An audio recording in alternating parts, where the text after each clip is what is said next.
Welcome back to Coffee with Yvonne, a show for creators and entrepreneurs. I'm Yvonne Pearson, your host and the founder of Pink Dollhouse Marketing. And this week's show, y'all, we're going to be doing our marketing magic episode. For those of you who are new here, I break down marketing campaigns that you see on social media or things that are being talked about on various channels, whether it's print, digital, anywhere you've seen it and it becomes popular. Guess what? Most likely, I'm going to talk about it.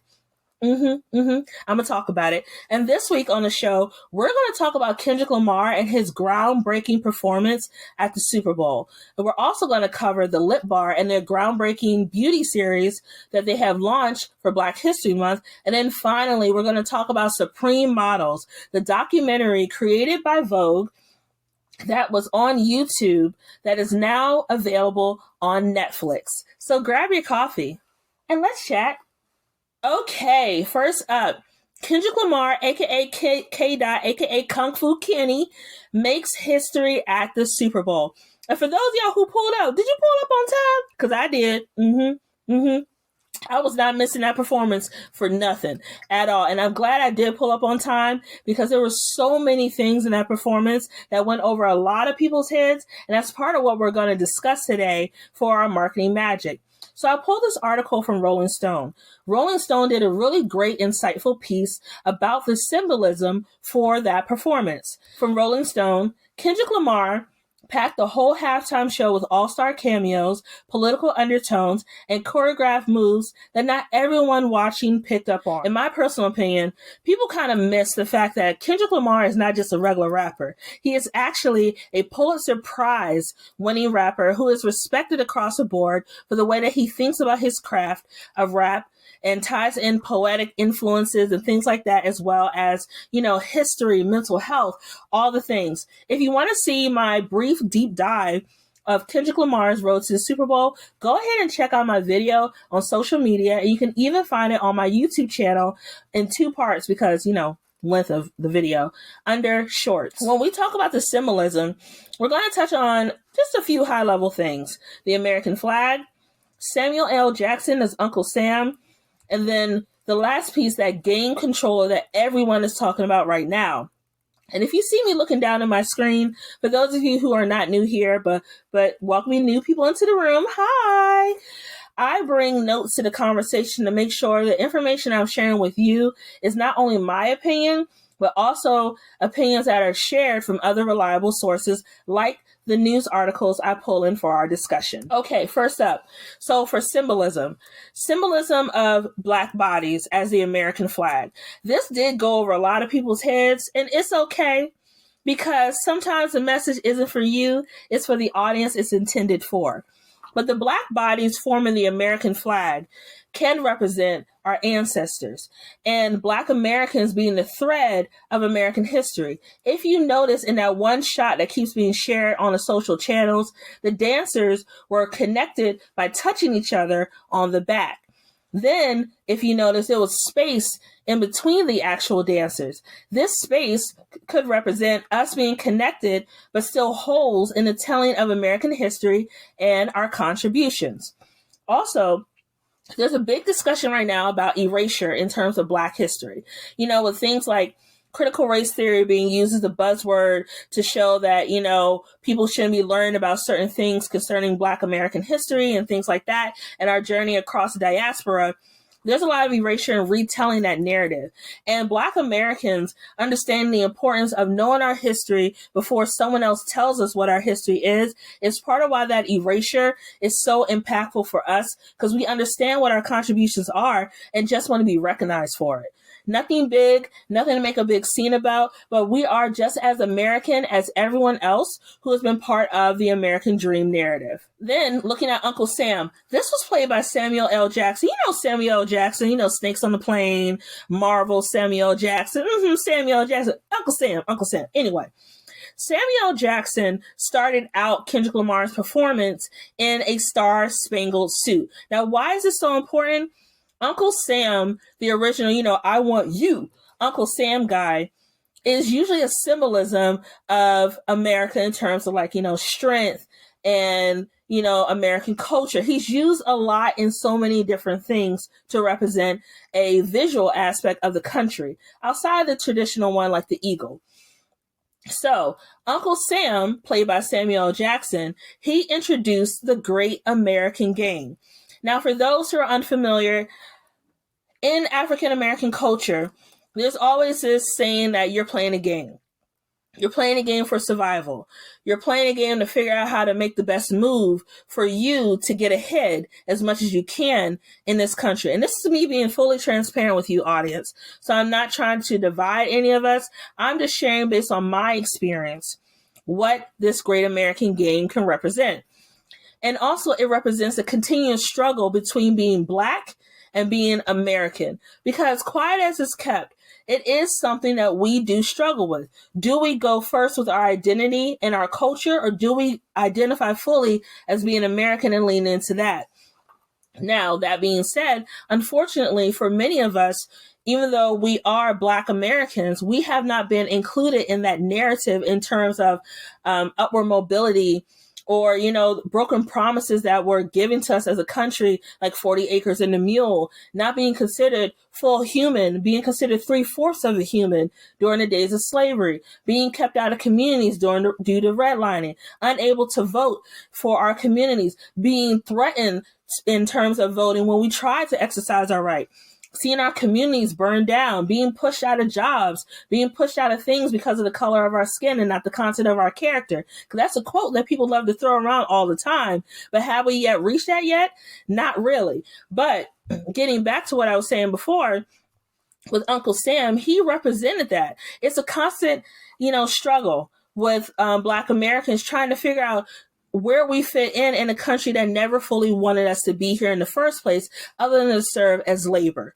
And again, I'm not trying to be divisive, but this is me sharing based on my experience and what I picked up from the performance. Moving on to the game controller. If you notice at a bird's eye view, the actual stage was set up like a game controller. And I read a brief thread on social media before hopping on this podcast that the game controller, while it looked like a PlayStation controller, it actually represented different areas on the stage. I think one represented even a prison yard on the stage as well.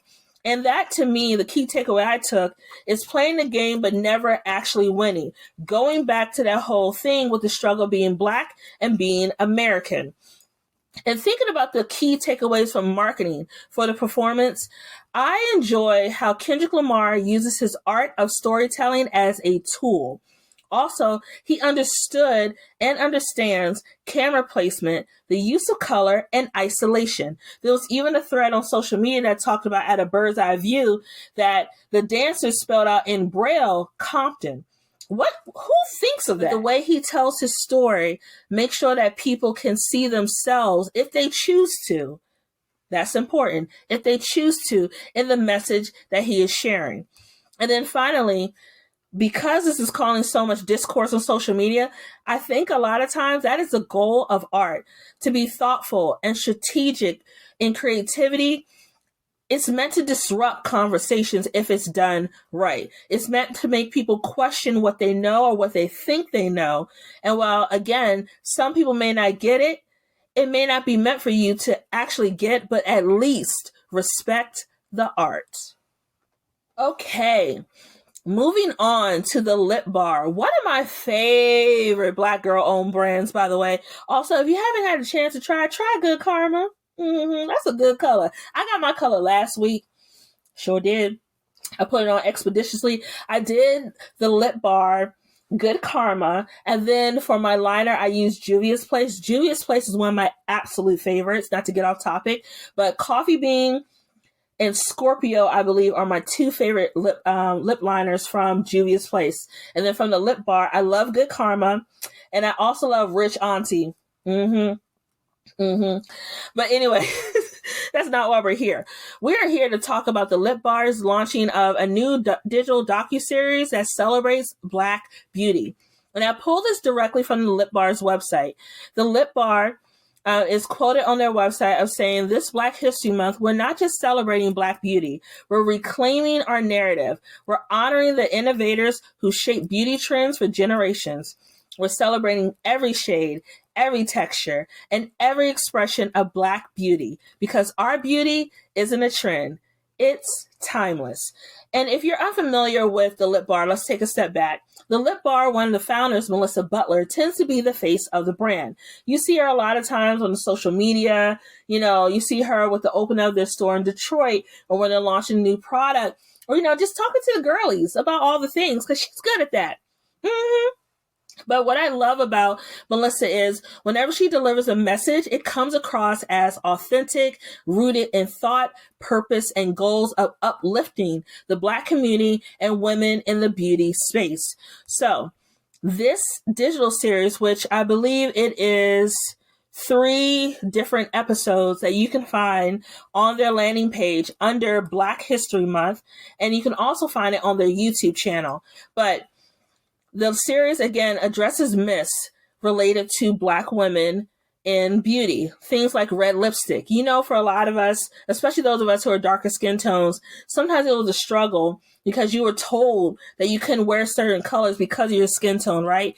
And first of all, throw that out the door. Throw it fully out the window. Tell her to pack her bags and leave. Because you can wear, my good sis, any color you look good in. Okay, don't let them tell you different. And a lot of times when it comes to things like red lipstick, a lot of times those reds were not made for our tones. Let's be real. Sometimes it had a bit more of an orange base to it that did not complement our skin tones. But when you have brands like the LipBar that thoughtfully create their formulas to make them inclusive so any Black girl can shine or any woman of color or person can shine, that is more important because it's being inclusive in the way that they're creating a product that is meant for you to shine. I didn't mean to go on my little soapbox, but I just had to get that out.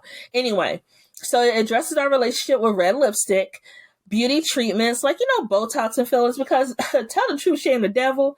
There's nothing wrong with getting a little filler, for that little frown line. If you feel that you want a little something, get a little something. Just go to a good doctor that can help you out, do all the things. And then finally, how Black culture has innovated beauty trends in the beauty space. While I have not had a chance to watch the series, it is on my list of things to watch. But what I skimmed over is really great how they're telling the story and changing the narrative using real world examples and pulling from history about our innovation in the culture and beauty space. So some of my marketing takeaways. One of the things I love about the LipBar is they're launching their own content around a popular topic. So own content, for those who don't know, is content that you have created that has not been created by another platform or that you're not resharing. You are the original creator and you are able to say that this is something that came from my brain that I have put out in various spaces.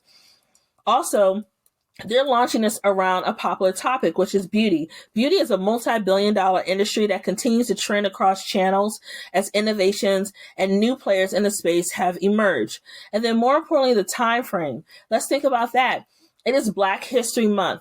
Black History Month across any industry is a popular month for companies to launch initiatives around inclusivity and belonging.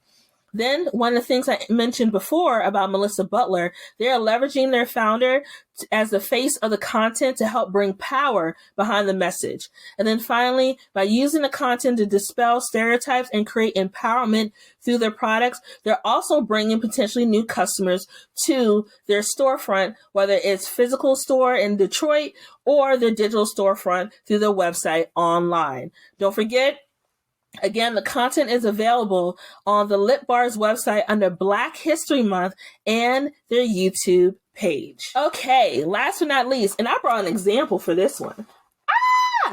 Last but not least, Supreme Models. The documentary lands on Netflix. I got this book as a gift for Christmas a few years ago from one of my coworkers turned friends turned family. They gifted me this book because I actually collect coffee table books, specifically books that are about art and fashion and, inclusivity and belonging. So Supreme Models, this book is about iconic Black women who revolutionized fashion. It's a beautiful book, by the way. And it's by Marcellus Reynolds with a foreword by Veronica Webb. And what I love is this book, and I can show you guys a little sneak peek, but this book highlights Black models in various spaces from over the years. And it's beautifully done, beautifully displayed with these gorgeous photographs.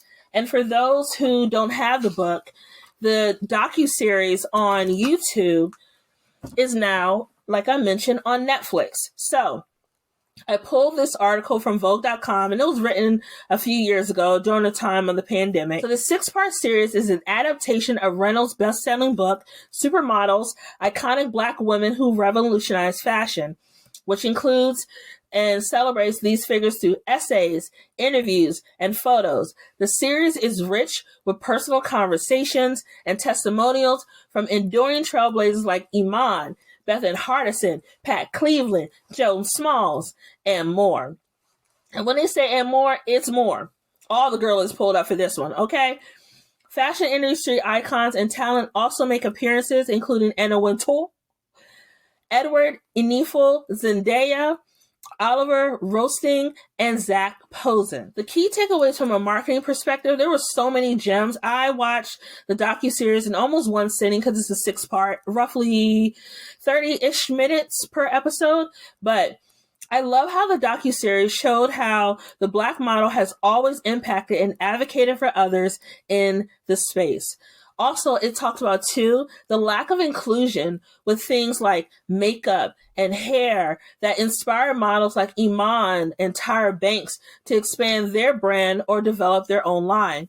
And then finally, how social media revolutionized the space and helped to reduce the number of gatekeepers that are blocking diversity and inclusion efforts due to their own bias. And to take it even deeper than that, it was just so refreshing to see the honesty behind women who are in that space. Because as someone who used to work in fashion many moons ago, did I ever tell y'all that?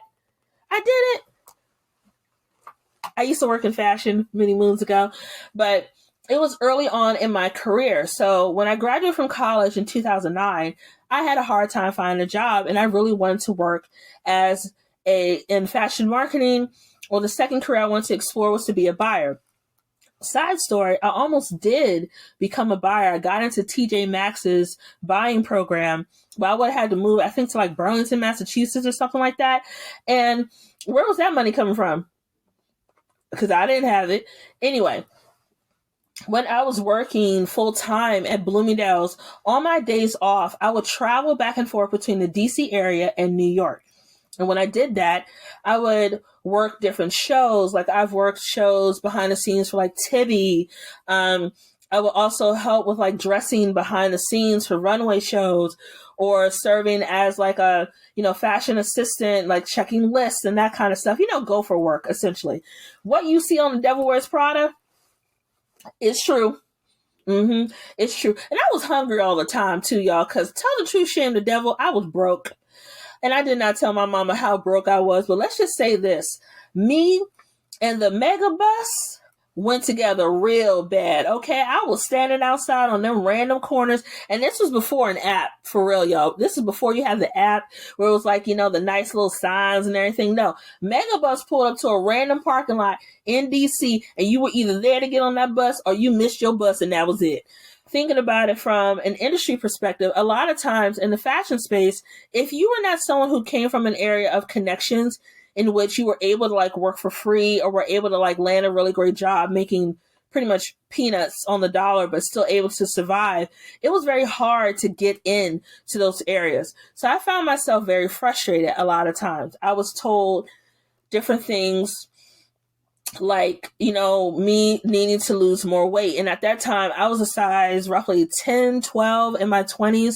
And I still felt like I was too fat for the industry. I was told to lose weight so I could be, able to wear the clothes, because they didn't make anything sometimes over a size 10 back then. And I found myself squeezing into clothes, trying to, wear them, wearing double Spanx at times, trying to get into the clothing and stuff like that. So it can become very demeaning for your personality, and it can also become very discouraging because you're always like overlooked for what was considered more traditional. I wasn't considered what was traditionally pretty for that industry. So a lot of times, I was too dark. I was too dark. I was too fat. I was all the things that did not fit into this narrative of what the fashion space wanted me to be. So it makes it even harder from that perspective to be an outsider trying to get in. And even when I started my own blog, it started out as Step Into My Stilettos, and I changed the name to Pink Dollhouse, hence. But even when I started my own blog and I started covering more shows, I still even had to, almost beg for like brand collaborations and stuff like that to, even get on PR lists and things like that, because I was not considered what they thought their target audience should be. And also, finally, when it came to the fashion industry, DC was not very much respected in that space. To tell the truth, the focus was a lot of time on New York and I believe LA and also I think Miami. DC, no one was checking for us as much. A lot of shows didn't want to come down here. They didn't take us seriously in the blogging and the fashion space community. So for a lot of us, going to New York was the only answer for us to really advance. So when I was watching Supreme Models, I had a flashback to a lot of those times where they were talking about, the early 2000s of like 2008. And like to the early teens of that era, because that was the era that I was in, knowing that, they weren't looking for people like me to work the shows. They were looking for people that was more homogenous or had a certain skinnier body type. And when you come with natural curves and, a darker skin tone, and you don't come from a family that has deep connections in that space, the door is pretty much shut in a lot of areas, where it kind of forces you to either keep putting up with it or you have to shift directions for survival. Watch this docu-series, especially if you want to get an idea of how these women really changed the game, not just for Black models, but for building inclusivity across the board. When we look at people like Rihanna, who included models who have, a different like skin tone texture, I think it's called vitiligo, and then also may have things like, like amputees wearing like their robotic like legs or parts and things like that. That was not something that was common. That's why shows like that are so groundbreaking. That's why having deep skin tones for makeup is so groundbreaking still to this day, because that did not exist. I hope you enjoyed today's chat, and I know I went into a little rant, my bad, but I really wanted to share with you my thoughts on different things, and I really appreciate you for watching. Don't forget to follow Coffee with Yvonne on Instagram and Threads, okay? Go ahead, pull up. You can find me at Coffee with Yvonne. Oh, don't forget also, sign up for my newsletter. It only takes like maybe 4 minutes to read. And I give you exclusive audio content. You get Coffee with Yvonne teasers. You also get my marketing magic breakdowns for things that are not covered in the podcast episodes we talk about. You get bonus content, boo. Go ahead, sign up. I'm right there on Substack. You can also find it in the show notes. Oh, and for my personal account, you can find me on Instagram. Also, TikTok, aka the Clock app, and fan base at Yvonne_creative marketer. To learn more about me and my business, Pink Dollhouse Marketing, my trademark business. Hello! Go ahead and check out my website, pinkdollhousemarketing.com, or you can find me on Instagram at pinkdollhousemarketing. You can slide into my DMs. That's cool. And I cannot wait to chat with you soon. Okay, bye! Coffee with Yvonne is produced and edited by Yvonne Pearson. Coffee with Yvonne is created by Pink Dollhouse Marketing. You can catch the latest episodes by subscribing to Apple Podcasts or wherever you get your podcasts.